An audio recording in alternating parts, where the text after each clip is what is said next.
How shall a man look for the return of the Christ? And toward what place shall he turn his eyes? If the one he awaits is of such a nature that he descends out of no sky and stands in no country, and may be pointed to neither here nor there, but is beheld only by that within us which has first been made like to him. And I'm telling you, you never stopped looking up. You just hold the sky in your hand now. Every night, scrolling, waiting for something out there to come and fix it. Same hunger that had them staring at the clouds, you only got a smaller screen. And it is never coming from out there, because it was never out there.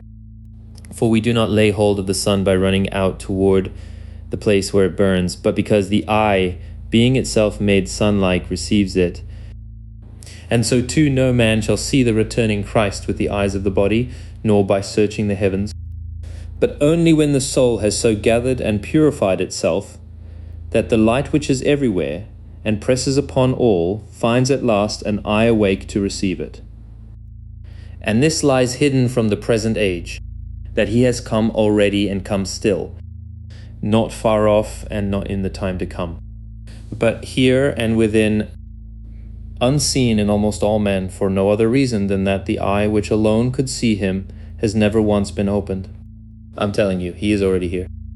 And the eye that alone could see him is yours.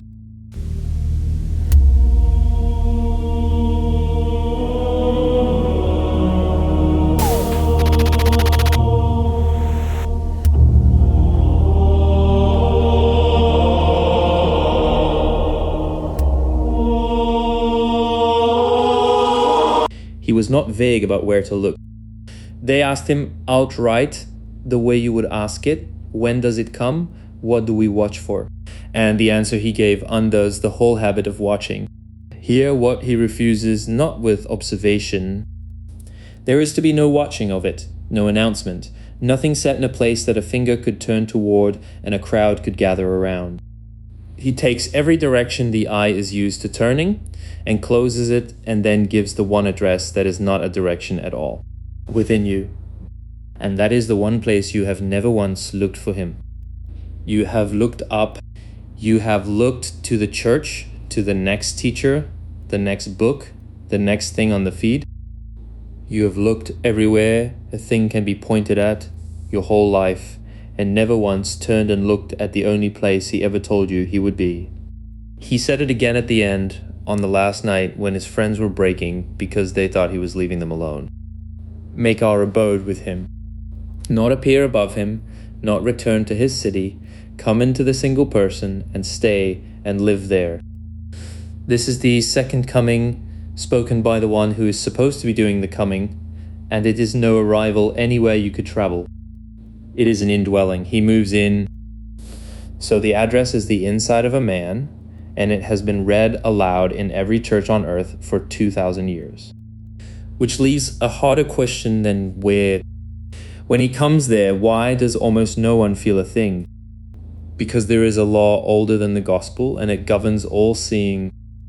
A thing is known only by what in you has been made like it. The eye in your head lays hold of the sun, because there is something sun-like already in it. Deaden that, and the sun may stand at noon over your head, and you will lie in the dark. And just as there is an eye for the sun, there is an eye for the spirit, an inner one.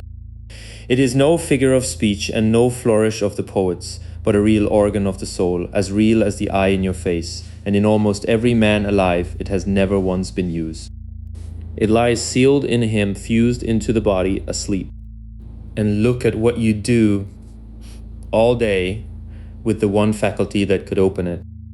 You pour your attention into a piece of glass that pours noise back at you, hour after hour, and the inner eye never gets a single quiet second to wake. The old word for staring into a dark glass to call up a vision was scrying. You do it half your waking life and call it nothing. Sit still right now, with nothing in your hands, and count how long before the hand goes looking for the glass. That reach is the thing itself, that is the eye rolling over in its sleep and going back under. Asleep, running the day on reflex and calling it being awake. And you cannot catch a fine and quiet thing with a coarse and sleeping instrument. The returning Christ can stand in the room with you and you will feel nothing, not because nothing is there, but because the one organ that answers to him has never been brought up out of the dark. And here the harder question opens still wider. If every man carries this eye, who closed it? Because it was open once. It was not always sealed. There was an age when men saw into that other world the way you see color without trying. Dim, dreamlike, not yet their own, but real. The men who stood around the Christ while he walked knew who he was only by the last flicker of that old sight, and even in them it was going out. In you it has gone out altogether. And it had to. This is the part the churches never teach, and it turns the whole story over. You did not lose the inner eye by accident, and no enemy stole it from you. You traded it. The price of becoming someone, a single self that stands on its own, that can say I that is free, was the shutting of that eye. So long as the Spirit poured straight into you, you were carried. You were not yet a person. To wake inside your own skull as someone awake to the hard and solid world and able to call it your own, you had to be walled off from everything standing behind it. The light was put out so that a self could stand up in the dark. And you're standing at the very bottom of that descent right now. Not some darker, older century you. This is the most walled off the human being has ever been, the most awake to matter and the most blind to anything behind it. Half of what crosses your screen now is made by a machine and you can no longer tell, and it barely troubles you. That is how far down the shaft we have come. And the bottom of the descent is the one place the whole thing turns. You do not climb back up the way you came down. The old dreamlike sight is not handed back. Something else begins, and it begins exactly here where it is darkest. The eye opens a second time. Not the old way, not the dim thing you were born out of and lost. A new sight on the far side of the self chosen and earned in a man who stays fully himself while he sees a faculty coming up, slowly in ordinary people who never trained for it, and it begins in our own century. One man saw it coming and named the age with a precision that should stop you. Rudolf Steiner. Not in the physical world, in the etheric, the world of life, the layer of pure forming forces that stands just behind the one your senses report to you, the layer your own living body belongs to. And the whole purpose of the event is sight. It lets men see him. He knew how that strikes an ear raised to wait for a figure on a cloud, and he said plainly what the return is not. No ships, no airships. He named the machines of his own day to kill the picture, and were he saying it now, he would name yours. He arrives by no vehicle, because he is not a body that lands where you could go and stand near it. He comes into the inside of people. The man could wear a body once. Once, Jesus the man wore a body one time. The Christ the divine that lived in that man is what returns, and it does not climb back down into a single body, because that would be a step down and not up. It comes to the inside of everyone at once, the moment they can bear to see. And this has happened already, to exactly one man, and his case is the pattern for all of it. A man was on the road to Damascus, and he was not looking for Jesus. He hated the followers of Jesus and was riding to arrest them, and the one they followed had been dead and in the ground for years. And the road broke open with light, and a voice came out of it with his own name in it, and he went down blind. He did not meet a body. He met the risen one as light on the inside, and it turned his whole life inside out. The first human being ever to see the etheric Christ was a man who was not even looking for him. Renew it, yours. So here where we have come, you walked in here asking when he is coming back. And the answer is that he already has, and he is here now. And the only question left, the only one, is whether you will be among the few who can see him. And that turns entirely on something you will do or fail to do with the rest of your life. Which means there is a way to grow the eye, and there is a way to lose it for good. because there is a second thing waiting in this same age. If there is a true return, there is a counterfeit, and he warned you of it in the same breath. The counterfeit belongs to this age as surely as the true return does. They come up together. And he told you plainly how the two are told apart. Here the test inside it. The false one is always out there. In the desert, in the inner room, in a place you can travel to, point a camera at, gather a crowd around. And every time, the same order given twice. Do not go. Do not believe it. Anything that says here or there, this man, this place, this screen, is the counterfeit, and the mark of it is that it is loud, and it is outside, and it comes to you. Then the true one, like lightning, not in one spot you could travel to, but across the whole sky at once, owned by no one, seen by every eye that has been opened to it. A light that breaks open inside a man the moment he can bear it. And here this next spot, because it is the sharpest thing in the whole hour, and the age is built to make you sleep through it. The same age that is opening the inner eye is the loudest the counterfeit has ever been. Look at what offers you heaven now.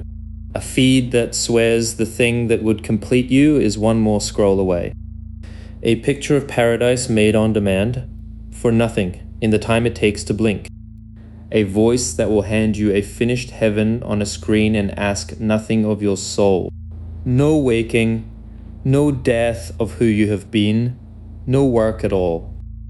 You kneel, you watch, you scroll, and it asks nothing. That is the whole tell. The fake is easy and it comes to you.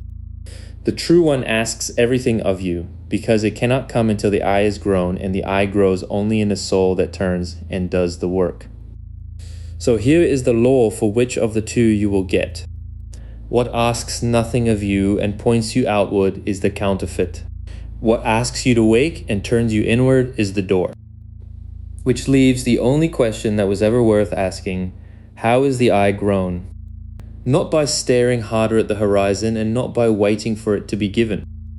The eye is grown the way the old seer said the sun is reached, not by running toward the light, but by making yourself into something the light can rise in. You become what you would see, or you never see it. And the work that does this is no technique, and it is no feeling you can summon on a cushion. It is moral, and it is the hardest thing there is. The returning Christ becomes the one you answer to, not a judge on a far throne, but a weight you feel in your own conscience, in what you have actually done with your days and to the people inside them. Take that weight up, honestly, instead of drowning it under the next bright thing on the screen. And something begins to happen to it that you would not believe. It turns to light. The light comes out of you.